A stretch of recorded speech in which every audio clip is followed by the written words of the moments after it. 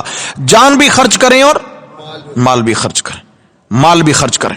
قرآن مقدس کے اندر اللہ تبارک و تعالی نے مال خرچ کرنے والوں کے بڑے زبردست انداز میں تذکرے فرمائے ہیں.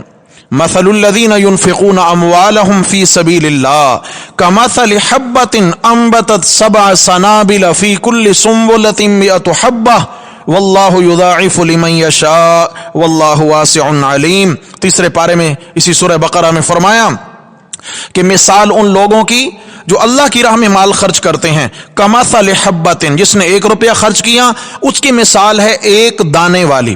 جیسے مثال کے طور پہ باجرے کا دانہ ہے, مکی کا دانہ ہے, گندم کا دانہ ہے, ایک دانے والی مثال ہے. فرمایا ایک دانہ جس طرح کسان زمین میں دباتا ہے تو اس میں سے 7 کونپلیں نکلتی ہیں, 7 شاخیں نکلتی ہیں, ان پہ 7 بالیاں لگتی ہیں. فی کل سنبلۃ مئۃ حبۃ, میں اللہ تعالی ہر بالی کے اندر 100 دانہ بھرتا ہوں, کم از کم 100 دانہ بھرتا ہوں ہر بالی کے اندر. ایک دانے کے بدلے کتنے دانے ملے؟ 700 دانہ ملا. لیکن آگے چل کے فرمایا واللہ یضاعف لمن یشاء, میں اللہ چاہوں تو اس سے بھی کئی گنا بڑھا کر دے دوں. جیسے مثال کے طور پہ آپ باجرے کا سٹا دیکھیں, باجرے کی بالی دیکھیں, اس کے دانے شمار کرنے میں آتے ہیں؟ اگر کسی نے دیکھا ہو تو اس کو تجربہ ہوگا, شمار کرنے میں نہیں آتے ہیں. اللہ فرماتے ہیں میں چاہوں تو اور بھی بڑھا کر دے دوں. اشارہ ہے کہ جتنا دل کا اخلاص زیادہ ہوگا. واللہ واسع علیم, میں اللہ وسعت والا بھی ہوں, زیادہ دینا چاہوں تو دے بھی سکتا ہوں, علیم اور جانتا بھی ہوں, میری نظر دلوں پہ ہے, کس کے دل میں کتنا اخلاص ہے. جتنا خرچ کرنے میں اخلاص زیادہ ہوگا کم از کم 700 گنا بڑھا کر دوں گا, اس سے زیادہ جتنا میری رحمت نے چاہا بڑھا کر اجر دے دوں گا, جتنا میری رحمت نے چاہا بڑھا کر اجر عطا فرما دوں گا. تو میرے بھائیو, اللہ کی راہ میں مال لوٹانا بہترین انویسٹمنٹ ہے, بہترین انویسٹمنٹ ہے. یہ ایسی انویسٹمنٹ ہے کہ جس میں نقصان کا کوئی خدشہ نہیں ہے, کوئی خدشہ نہیں ہے نقصان کا, کوئی خدشہ نہیں. اللہ اکبر, اللہ اکبر. ہاں, خرچ کرنا اس کی تو بات ہی الگ ہے. رسول اللہ صلی اللہ علیہ وسلم نے فرمایا من دل علی خیر فلہ اجر کفاعلہ, کہ ایک شخص کسی کو کوئی نیکی کرنے کی صرف ترغیب دیتا ہے کہ بھئی یہ نیکی, مثال کے طور پہ تم یہاں مال خرچ کر دو, یہ اللہ کے راستے میں جہاد کا وقت آ پہنچا ہے, اپنا مال خرچ کرو, یہ فلاں معاملہ ہے اللہ کے راستے میں, یہاں خرچ کرو. تو کسی نے کسی کی نیکی میں صرف رہنمائی فرمائی, فرمایا اس نے اس کی بات مان کر عمل کر لیا, جتنا اجر عمل کرنے والے کو ہوگا اتنا ہی اس کی رہنمائی کرنے والے کو ہوگا. بلکہ کنز العمال ایک حدیث کی کتاب ہے, اس میں ایک حدیث بڑی عجیب ہے, بڑی حوصلہ افزا روایت ہے. رسول اللہ صلی اللہ علیہ وسلم نے فرمایا کہ ایک شخص 1 روپیہ اللہ کے راستے میں خرچ کرتا ہے, یا مال اللہ کے راستے میں خرچ کرتا ہے, اور وہ مال 7 کروڑ افراد کے ہاتھوں گھوم کر حقدار پہ پہنچتا ہے. مثال دی ہے 7 کروڑ کے لفظ ہیں حدیث کے, 7 کروڑ افراد. کیا مطلب ہے؟ ایک شخص ہے, اس نے کہا یار یہ میرا مال ہے اور یہ کسی مستحق تک پہنچا دیں. ایک شخص کے ہاتھ میں آیا, اس نے آگے ذمہ داری لگائی, اس نے آگے ذمہ داری لگائی, ذمہ داری ہاتھ کو ہاتھ پکڑتا گیا, آگے سونپتے گئے. مثال بیان فرمائی کہ 7 کروڑ لوگوں کے ہاتھوں سے وہ مال نکل کے حقدار تک پہنچا, تو اللہ تعالیٰ جتنا اجر اس پہلے خرچ کرنے والے شخص کو عطا فرمائیں گے, 7 کروڑ لوگوں کو اس کے برابر اللہ اجر عطا فرمائیں گے. اب انہوں نے تو کچھ نہیں, کوئی بوجھ نہیں اٹھایا, خرچ نہیں کیا, اپنے پلے سے کچھ نہیں لگایا ہے, لیکن میرے بھائیو کیا ہے کہ اس نیکی میں اس کے معاون بنے ہیں. نیکی میں معاون بننا بھی نیکی کرنے کے مترادف, نیکی کرنے کے مترادف ہے. تو یہاں فرمایا وَأَنفِقُوا فِي سَبِيلِ اللَّهِ، اور خرچ کرو اللہ کی راہ میں، وَلَا تُلْقُوا بِأَيْدِيكُمْ إِلَى التَّهْلُكَةِ، اور اپنے آپ کو ہلاکت میں مت ڈالو۔ یعنی جہاد کے میدان میں اگر خرچ کی ضرورت پیش آ جائے، مجاہدین کو خوراک کی ضرورت ہو، اسلحہ کی ضرورت ہو، سواریوں کی ضرورت ہو، تو فرمایا اس میں جی چرانا، اپنا مال سنبھال کے رکھنا، یہ ہلاکت میں جانا ہے۔ کس میں جانا ہے بھائی؟ جی یہ ہلاکت میں۔ اور میں اپنی طرف سے نہیں کہہ رہا، رسول اللہ صلی اللہ علیہ وسلم کے بہت سارے صحابہ ہیں جنہوں نے قسطنطنیہ کی جنگ لڑی ہے۔ یہ جو سمندر پار جا کر سب سے پہلا باہری مارکا ہوا ہے، جنگی یہ باہری جنگ ہوئی ہے سب سے پہلی، تو قسطنطنیہ کی وہ فتح ہے۔ قسطنطنیہ کی لڑائی میں حضرت حذیفہ رضی اللہ تعالیٰ عنہ فرماتے ہیں کہ مہاجرین میں سے ایک شخص وہ کفار کی صفوں میں گھس گئے اور دونوں ہاتھوں سے تلواریں چلاتے ہوئے ان کا مقابلہ کرتے کرتے کرتے کرتے بہت آگے تک چلے گئے۔ تو ہم سب کو یہ خدشہ لاحق ہوا کہ اب پتہ نہیں یہ زندہ واپس آ سکتے ہیں کہ نہیں، تو کسی شخص نے یہ جملہ بول دیا کہ یہ اپنی جان کو ہلاکت میں ڈالنے چلا گیا ہے، اپنے آپ کو ہلاکت میں ڈالنے کے لیے دشمنوں کی صفوں میں گھس گیا ہے۔ یہ تو بھائی خودکشی ہے نا، یہ کوئی جنگ و جہاد تھوڑا ہی ہے۔ تو حضرت ابو ایوب انصاری رضی اللہ تعالیٰ عنہ وہاں پہ موجود تھے۔ یہ وہ صحابی ہیں جو مدینہ میں میرے نبی صلی اللہ علیہ وسلم کے پہلے میزبان ہیں۔ بات یاد ہوگی آپ کو، حضرت ابو ایوب انصاری رضی اللہ تعالیٰ عنہ یہ فرمانے لگے، نہیں بھائی تم اس آیت کو اس مہاجر صحابی کی جرت اور بہادری پہ چشمہ مت کرو، بلکہ یہ آیت تو ہمارے بارے میں نازل ہوئی تھی۔ فرمایا یہ آیت تو ہمارے بارے میں نازل ہوئی تھی۔ کیسے؟